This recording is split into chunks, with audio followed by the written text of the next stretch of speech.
everybody. Good morning. Today is Friday, July 29th, the final Friday in the month of July. I'm Dave Chudowsky with your 3 News Now morning update. Thanks for spending a few minutes with me on the WKYC YouTube page. And we're going to start with Peyton with a check of today's forecast. Hi there, Peyton. Hello, Dave. It is going to be absolutely gorgeous across Northeast Ohio, not only today, but the entire weekend. So we will see a whole lot of sunshine starting today through Sunday, even the beginning of Monday, but beyond the weekend's forecast when it comes to temperatures, because we're going to be pretty seasonable, low to mid 80s for the most part. We start to heat things up as we head through next week. But this morning, we're starting the day in the 60s, the low 70s, the upper 50s for Ashtabula and Jefferson right now. It is pretty crisp and the air is starting to feel more refreshing by the minute. Our dew points have dropped from this time yesterday. Yesterday morning, we were waking up to dew point readings in the upper 60s, 70s, and the low 70s, really, may I add, because this is just a change that is being ushered in by a cold front. It already swept on through, but the relief takes a few seconds to get here, a few hours, maybe several hours, honestly. But it is in and out of here, and that is dragging some of the excess cloud cover with it. But the change for us is our wind direction. So we've got a northerly component to our wind direction today, which is dragging in some of that cool northerly air. Well, honestly, it is going to stay gorgeous because of this big blue H here. It is taking over. It is high pressure, and that means blue skies, sunshine to you. When we talk about low pressure, that means unsettled weather, but we do not have to deal with any of that as we head through the weekend. High temperatures today, right around 81 degrees, becoming sunny if it's not already sunny in your neck of the woods. So in your National Design hour-by-hour forecast, the cloud cover leaves the picture, exits altogether, and we go from the 70s into the 80s. And then overnight, this is 10 p.m. It is going to be a gorgeous evening. Stargazing ago, a bonfire also a great idea, and then waking up tomorrow morning, some of us could be in the low 60s, others in the upper 50s. The metro area always trends a little bit warmer, though, because of the urban heat island effect. Union Home Mortgage extended forecast, we stay in the 80s all the way through Tuesday. 90s return by Wednesday and Thursday, but the kicker of it all is we don't see rain chances return until we hit late Monday into Tuesday. We'll stay on the scattered side for Tuesday, so you also have to stay on top of the watering cycle. Dave? All right, Peyton, thank you. Well, tonight, another drawing for the growing Mega Millions jackpot. It is now over $1 billion. It is the second largest jackpot in game history. There was no winner Tuesday, but one ticket in Berea won $1 million. Another in Southern Ohio won $3 million.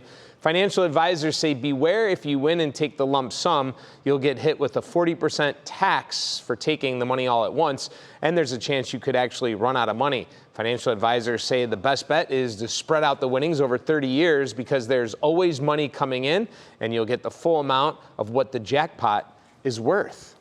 And how do you go about claiming your money? Good question. Well, in Ohio, winners do not have to reveal their identity and can claim their prize unanimously. Our legal analyst Stephanie Haney says this is exactly what you should do. She also advises that you speak to a lawyer about setting up a trust before claiming your prize, and make sure you hang on to that winning ticket or you definitely will not get paid. In other news, a big change coming to the West Side Market. City Hall will no longer be in charge of the day-to-day operations of the market. While the city will maintain ownership of the market, a new nonprofit will handle the operation. This is something former Mayor Frank Jackson opposed despite recommendations by some to do this.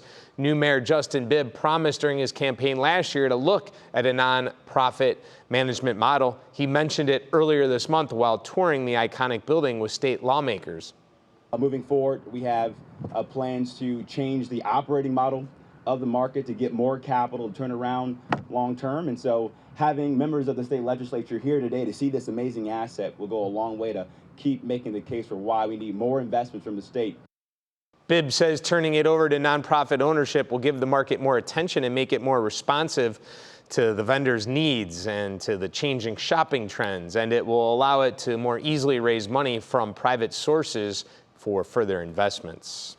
Thanks to the passing of the CHIPS Act in the House, Intel can get started on building its new plant in Ohio. Intel's CEO released a statement yesterday about the bill, saying it's a critical step to support the semiconductor industry in the U.S. and that Intel is excited to put shovels to the ground and move ahead with building in Ohio. Well, now to COVID, and several more Northeast Ohio counties have moved to the CDC's high level of community spread. The new numbers show the following counties in this category: Cuyahoga, Erie, Huron, Lorain, Mahoning, Portage, Richland, and Trumbull counties. Face masks are now recommended inside indoor spaces in each of these counties. Well, today you could see the end of the excessive force trial of Euclid police officer Michael Amyot. 5 defense witnesses took the stand yesterday, including another Euclid officer and a police use of force expert. Closing arguments begin this morning, then the jury gets the case. 3 News will have updates to this trial online and on air throughout the day. And another trial we're following, the trial of Tamara McCloyd, will resume on Tuesday. McCloyd is charged with killing Cleveland police officer Shane Bartek on New Year's Eve. We learned during testimony her DNA was found on the gun, and police used her live feed on Instagram to find and arrest her. The state rested its case at the end of testimony on Thursday.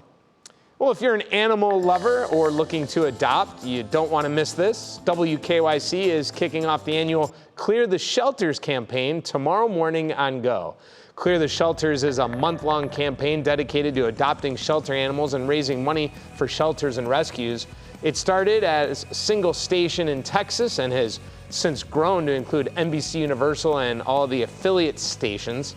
Over the last 6 years, Clear the Shelters has helped over 700,000 pets get adopted. Tomorrow on Go, tomorrow morning, our Kiara Cotton will be at Rescue Village to show off all of their adoptable pets and to explain how you can get involved in Clear the Shelters.